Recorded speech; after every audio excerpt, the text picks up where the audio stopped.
Rival studio executives are already calling it. Disney insiders are pleased with what they've seen. The trades are reporting that Avengers Doomsday is positioned to be the biggest film of 2025, potentially crossing that mythical $2 billion threshold that only a handful of movies in history have ever reached. And on paper, that makes perfect sense. Robert Downey Jr. is back. The multiverse is colliding. Every legacy actor who's ever worn a cape is reportedly making an appearance. The Russo brothers are directing. This is the event film to end all event films. The kind of movie that becomes a cultural phenomenon before it even releases. But here's the question nobody seems to be asking in all the hype and speculation and breathless coverage. If Avengers Doomsday makes $2 billion at the box office, and that's a genuinely massive, will Disney actually make any money? Because here's the uncomfortable truth about modern blockbuster economics that gets lost in the excitement of 9-figure box office numbers. Revenue is not profit. Turnover is not margin. And when you're paying Robert Downey Jr. enough money to fund a small nation's GDP, when you're flying in every actor who's ever appeared in a Marvel property for reshoots, when you're building sets that replicate entire universes and rendering VFX sequences that require supercomputers to process, the math gets complicated very, very fast. So let's actually do it. Let's break down what this movie costs, what it needs to earn,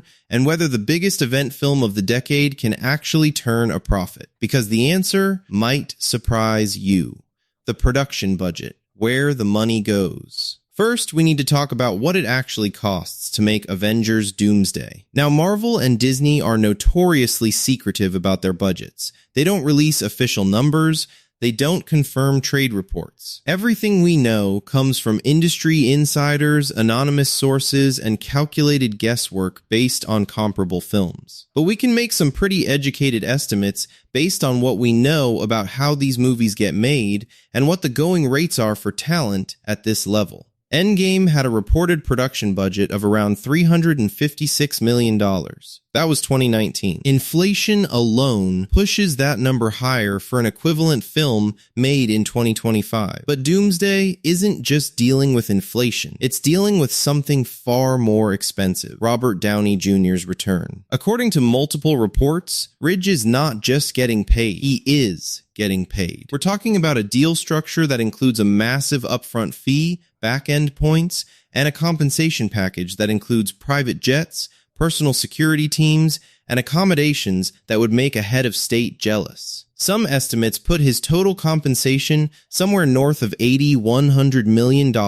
when you factor in all the perks and back-end participation. That's not a salary. That's a military budget. And he's not the only expensive piece on the board. Chris Evans is back. Chris Hemsworth has a significant role. Hugh Jackman and Ryan Reynolds are reportedly involved, fresh off Deadpool and Wolverine's success, which means their quotes just went up considerably. Halle Berry as Storm, potentially Tobey Maguire, potentially Andrew Garfield. We're talking about an ensemble cast, where even the supporting players command 8-figure salaries. Then there's the Russo brothers, who don't come cheap after directing 2 of the highest-grossing films of all time. There's the VFX work, which for a multiverse story is going to be absolutely astronomical. We're talking about hundreds of millions of dollars in digital effects across multiple vendors working for years. There's the production design, the costume department, the practical effects, the location shoots, the studio time at Pinewood. And then there are the reshoots. Oh, the reshoots. Marvel has already scheduled extensive reshoots for March-April 2025.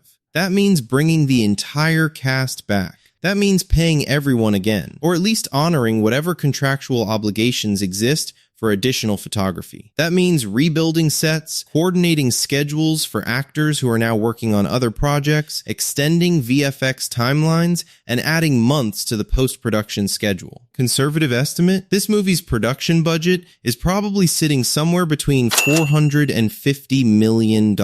And honestly, it could be higher. When you're dealing with this level of spectacle, this many A-list actors, and this much technical complexity, costs balloon in ways that are hard to predict until you're in the middle of it. But let's be conservative. Let's say $400 million production budget. That's just the start. The marketing budget, the invisible cost. Here's what most people don't factor into box office math. Marketing costs are often equal to or greater than production costs for tentpole films. For a movie like Avengers Doomsday, which needs to be an event on a global scale, you're looking at a marketing campaign that spans every possible medium across every major market worldwide. TV spots during major sporting events like the Super Bowl, the World Cup qualifiers, March Madness, digital advertising across social platforms, YouTube pre-rolls, Instagram stories, TikTok campaigns with influencers, print campaigns in major publications, promotional partnerships with brands. There's going to be Doomsday-themed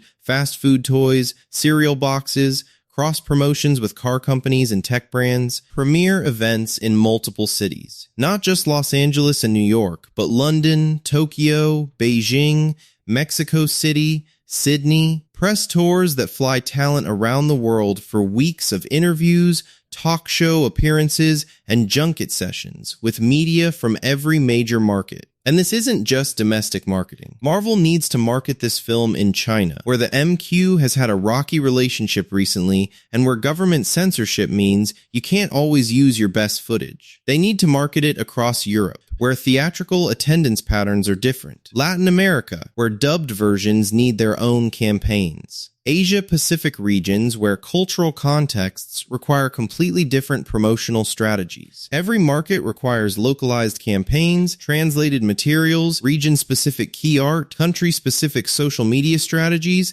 and promotional partnerships with local brands and media outlets. Industry standard for a film of this scale is a marketing budget roughly equal to production budget, sometimes more. For a movie that Disney needs to be an event, that's probably not going to be lower. Let's be slightly conservative and say $350 million for global marketing. So now we're at $750 million in total costs before the first ticket is sold. But we're still not done. The exhibitor split. Who actually gets the money? Here's where the math gets brutal, and where most casual observers completely misunderstand how box office revenue actually works. When you buy a movie ticket, that money doesn't go entirely to the studio. It gets split between the studio and the theater chains. And that split varies depending on the market, the negotiating power of the studio, and how long the movie's been in theaters. In the United States, studios typically take about 50-55% of domestic box office revenue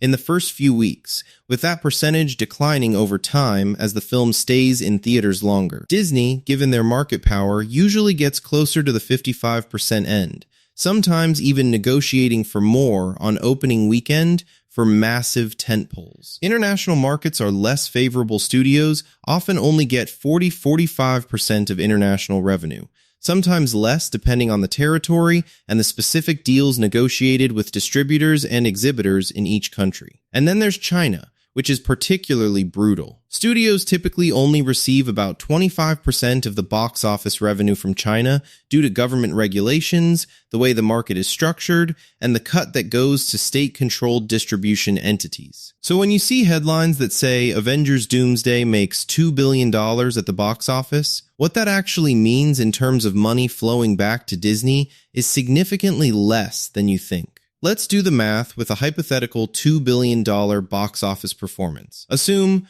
40% domestic, $800 million, and 60% international, $1.2 billion, which is pretty typical for MQ films. Domestic revenue to Disney, 800M, 52% mark, $416 million. International revenue to Disney, 1.2B for $480 million. Total revenue to Disney, $896 million. Against $750 million in costs, that's a profit of $146 million, which sounds good until you remember that we haven't factored in several things: residuals and participation deals for actors and filmmakers who have back-end points, ongoing operational costs for maintaining the theatrical run, distribution fees, currency exchange complications for international revenue, and the opportunity cost of capital, the fact that Disney could have invested that $750 million elsewhere and potentially gotten better returns. And that's assuming a $2 billion box office, which is not guaranteed at all.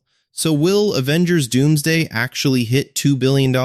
Let's look at the precedent and be honest about what it actually takes to reach that threshold. Only 7 films in history have crossed the $2 billion mark. Avatar, $2.92 billion. Avengers, Endgame, $2.79 billion. Avatar, The Way of Water, $2.32 billion. Titanic, $2.26 billion. Star Wars, The Force Awakens, $2.07 billion. Avengers, Infinity War, $2.05 billion. Spider-Man, No Way Home, $1.92 billion. What do most of these have in common? They were either massive cultural events with unprecedented hype, where not seeing the movie meant being left out of the conversation, like Endgame, No Way Home, The Force Awakens, revolutionary technical achievements that demanded to be seen on the biggest screen possible, like the Avatar films. Doomsday has the potential to be that kind of event. It has the multiverse angle that worked for No Way Home. It has Urge as Doom, which is a genuinely shocking casting choice that got people talking. It has the promise of legacy characters returning: Wolverine, the Fox X-Men, potentially the Tobey and Andrew Spider-Men. It's marketed as a culmination, an endgame for the endgame, the thing everything since 2019 has been building toward. But it also faces some serious headwinds that we need to acknowledge honestly. The Manque fatigue question is real. Look at the numbers. The Marvels made $206 million worldwide against a reported $220 million budget. That's a disaster. Ant-Man and the Wasp, Quantumania made $476 million, which sounds okay until you realize it cost $200 million and needed to make at least $600 million to break even. Eternals underperformed. Thor, Love and Thunder had mixed reception despite decent box office. These aren't just anomalies, there's a pattern. There's genuine evidence that audiences are more selective about which Marvel movies they show up for, and the idea that they'll automatically show up for anything with the Marvel logo is no longer true. The competition is real. Christopher Nolan's Odyssey comes out in July 2025. That's a genuine cultural event film from a director who just won Best Picture and Best Director for Oppenheimer. It's got Tom Holland, Matt Damon, Anne Hathaway, Zendaya, Lupita Nyong'o, Robert Pattinson, and Charlize Theron. It's not going to beat Doomsday at the box office. Nolan's films don't typically reach Marvel numbers, but it's absolutely going to eat into the same adult audience demographic during the same summer window. And if Odyssey is great, if it becomes the prestige event that everyone's talking about, it creates a scenario where Doomsday has to compete for cultural oxygen rather than dominating it. The international markets are volatile. China's relationship with Hollywood has been increasingly fraught. Government censorship is stricter. The quota for foreign films is tight. The Manque films haven't been performing as well there as they used to. Endgame made $629 million in China, but recent Marvel films have struggled to connect. If Doomsday doesn't connect in China, or if it gets delayed or denied release entirely, that's potentially $200–300 million left on the table. And you can't make up that kind of money elsewhere. The movie needs to be good.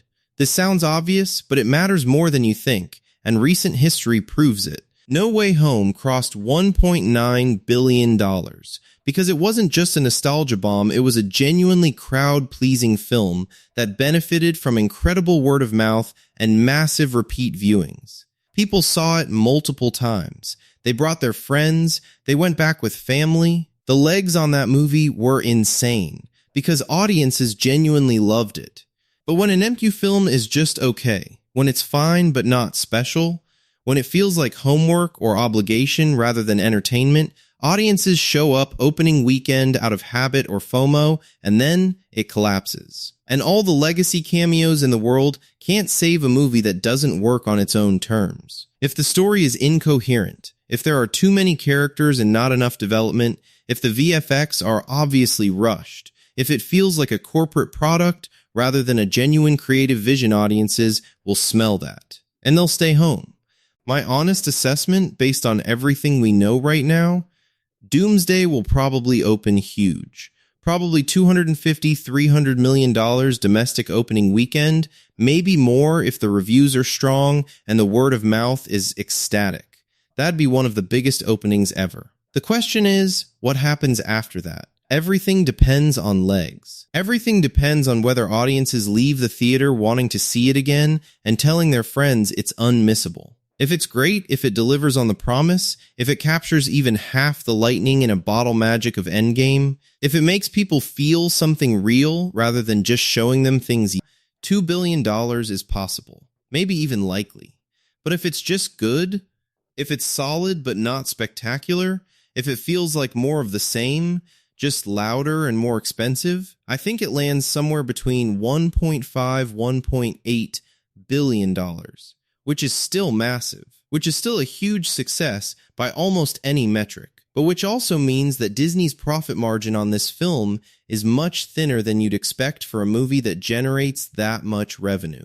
And if it's bad, if the reviews are mixed, and the word of mouth is tepid, and audiences decide they're tired of this formula, then we're looking at potential underperformance. Not a flop this movie can't flop with this much built-in awareness, but something in the $1.2–1.5 billion range, where Disney starts doing awkward press about how they're re-evaluating their strategy. But here's why this conversation matters, beyond just bean counting and box office speculation. The economics of blockbuster filmmaking have become genuinely unsustainable at this scale. When you need to make $2 billion just to achieve a reasonable profit margin, you're not making creative decisions anymore. You're making risk management decisions. You're making choices designed to protect downside rather than maximize upside.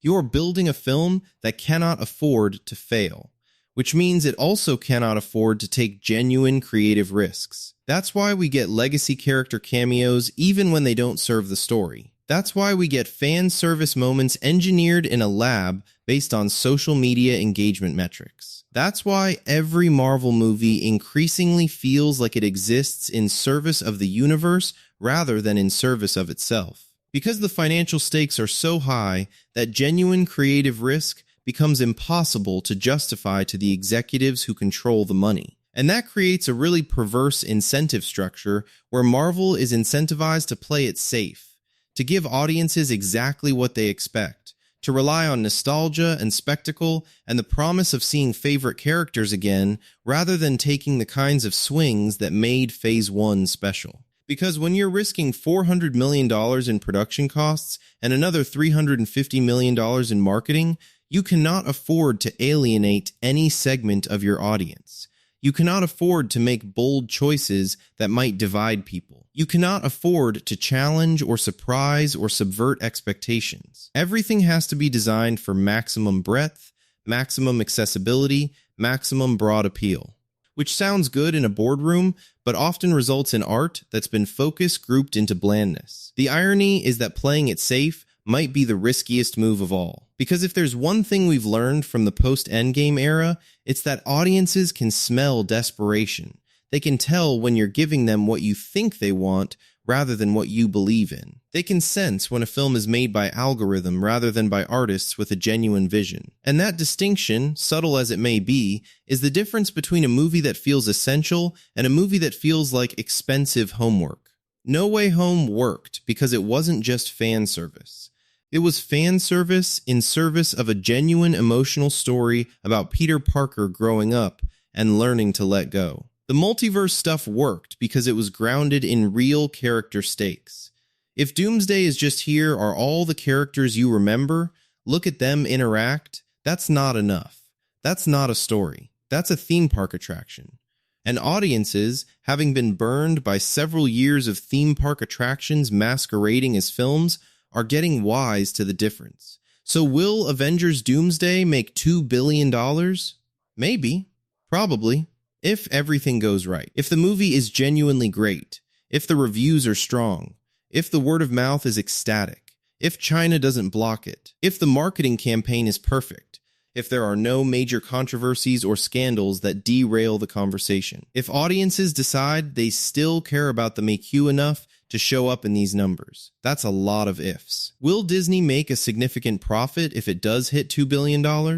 Yeah, probably somewhere in the $150–200 million range, depending on how the international markets shake out, what the final costs actually end up being after all the reshoots and extended post-production, and how the back-end deals are structured. Is that profit margin proportional to the cultural capital being spent, the creative risk or lack thereof being taken, and the franchise fatigue being generated? That's a different question entirely. And I think the answer is probably no. Because here's what nobody wants to admit. Avengers Doomsday might succeed financially and still represent a failure of imagination. It might make all the money Disney needs it to make and still feel like a symptom of everything that's wrong with modern blockbuster filmmaking. It might cross $2 billion and still leave audiences feeling empty, because spectacle without substance is just noise. And that's the real math we should be doing. Not just revenue minus costs equals profit, but cultural capital minus creative risk equals value. And by that metric, I'm not sure any amount of money can make this equation work. But hey, December 25.